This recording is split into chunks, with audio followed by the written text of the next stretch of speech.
Well, hello, everybody. I'm here with Brad Arntzen, Arntzen Angus Ranch.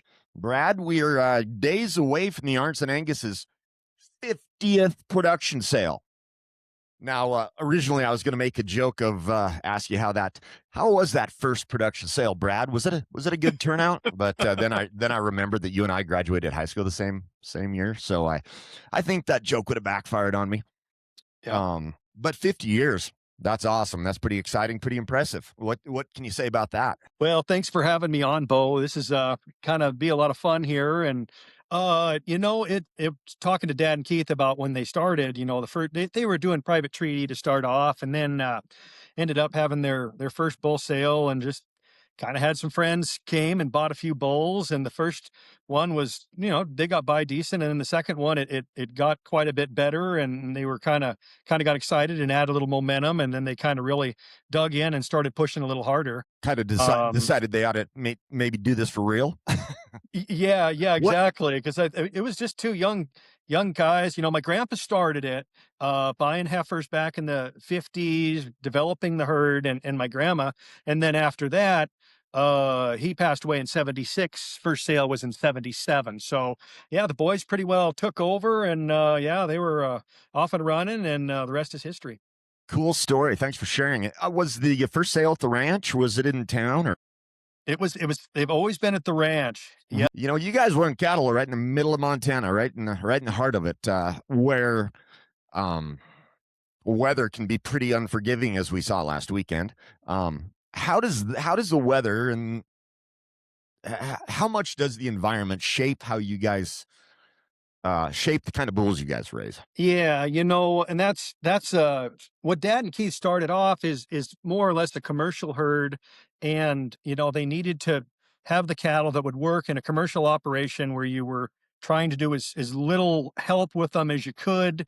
And so they built the herd and the bulls and the type just like that. They need cattle that can travel, because it can be pretty short grass. Like you said, it can get real hot, real windy. And I had a friend from West Virginia come out 2 years ago in July, and he just cows were sitting up on top of the hill by a little water tank, and there was no shade or anything. And he was just like, he said, "You guys should take a picture of this, because this shows just how tough these cows are." And it was about as hot as it can be, and that's just kind of what they got to do. They got to be able to just kind of handle about anything, and yeah, go through a lot of cold, a lot of hot, and be kind of ready for it all. And it can absolutely be a lot of miles between water tanks.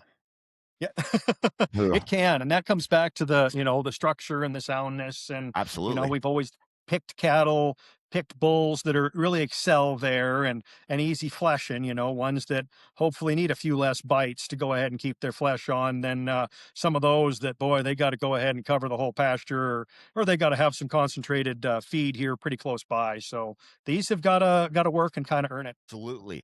Speaking of the cow herd, a lot of breeders focus on the bulls. The Arntzen program talks a lot about the cow herd. What traits in a cow make you say, "Well, that one's going to stay"? Yeah, and a lot of those are maybe ones that they don't even measure yet, though. And obviously we want really good udders. We want sound structure, cattle that'll move and flesh easy, but we want a cow that's maternal on her front third, that's really stretches through, good and clean fronted, and then we want her to have those good motherly instincts. So when she does have a calf, and the weather's not as good as it could be, and maybe we forgot to get her sorted in, she can go out and she can do it on her own, and she can go ahead and find a spot, and she's got the sense to go ahead and save that calf in a tough situation, and find a little piece of straw or find a little piece of windbreak where she can have a calf, and then again, with the good udder, she can nurse it, calf can get up and going, and those kind of things that you just have to have, especially if you don't have a lot of labor to go ahead and take care of your livestock. Yeah, that's right. And you guys have always focused on, emphasized on, not only feet but longevity. Um, Brad, do you feel like the industry is finally coming back to those fundamentals? I do think so, and yeah, and it's funny. a lot of it I haven't seen, but talking to Dad and Keith, you see how the birth weights got too big and then too small, and you see that it takes us going a little too far to go ahead and start bringing that back. And I think you're right. We hit one of those a little too much of.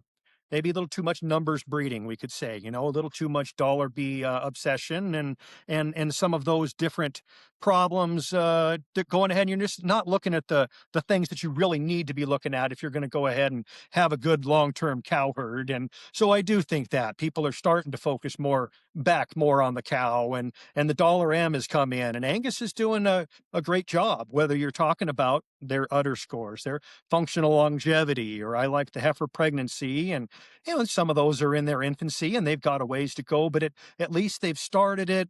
At least they're really encouraging people to get data in it, birth, weaning, even ultrasound. That was probably a much easier for them to develop an EPD on those, but lack of data on a lot of this stuff has been hard. And so I'm glad to see people up in their game and getting the information into Angus. It is. It is good to see that Angus is never stopping, coming up with some new tools for our toolbox. And, a lot of them are in their virgin states, but the more data we give them, the better those tools will be available for the ranchers to use in the future. Yeah. Well, it seems like every sale has one or two bulls that the ranch is quietly excited about, Brad. Is there a bull in the sale that you're especially curious to see how the buyers respond to? Is there a Brad's pick? Well, I really like the 31 calf, and a lot of times we put a pretty good bull in that area, and we like the 30s, and that's a Midas son. He's a really neat bull out of a great female line, and he really puts it all together and kind of has that walk, kind of that swagger that you really like to see when you're looking for a herd bull.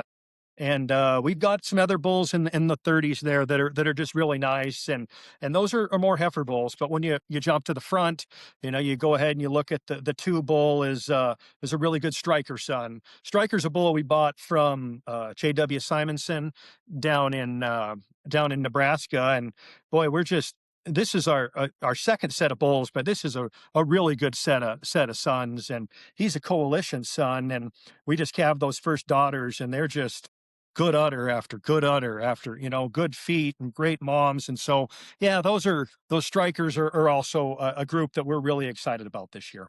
Absolutely. And I don't think I'm even going to waste my time hollering at Kevin to see what his pick is, because me and him had a pretty good conversation about that Lot 31 bull the other day. And that guy has some numbers now and looks to go with it. He's a stud. Yeah, he does. He kind of puts it all together. Yes. But you were saying you got some good bulls in the 30s. I noticed when I was up there filming them, you got some good bulls in the 180s and 190s and even into the 200s, Brad. You guys run. The consistency runs really deep this year. Granted, we had a nice mild winter, but man, the condition Bruce got him in, just unbelievable, just perfect condition. You want to say a few things about where you guys winter them, or Yeah, no, exactly. How you do that? Yeah, Shout for out to sure. Bruce Yeah, we Holt, do. We Bruce go and Lance ahead and Holt. we're here north of Lewistown ourselves, about 7 miles north of Hilger.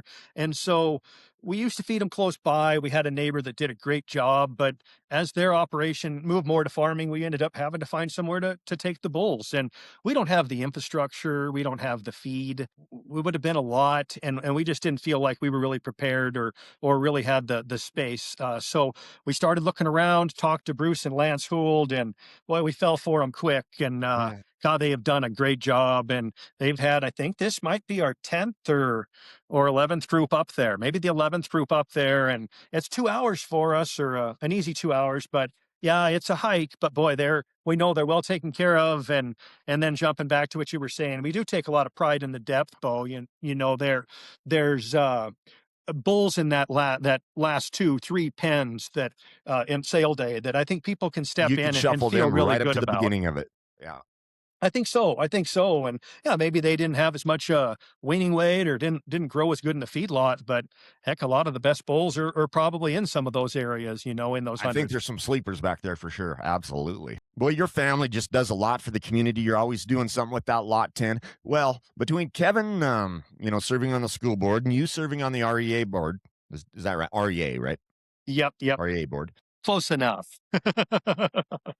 My dad and brother-in-law kind of kicked me for that one, but um between you guys doing all that for the community, you're wearing a whole bunch of different hats.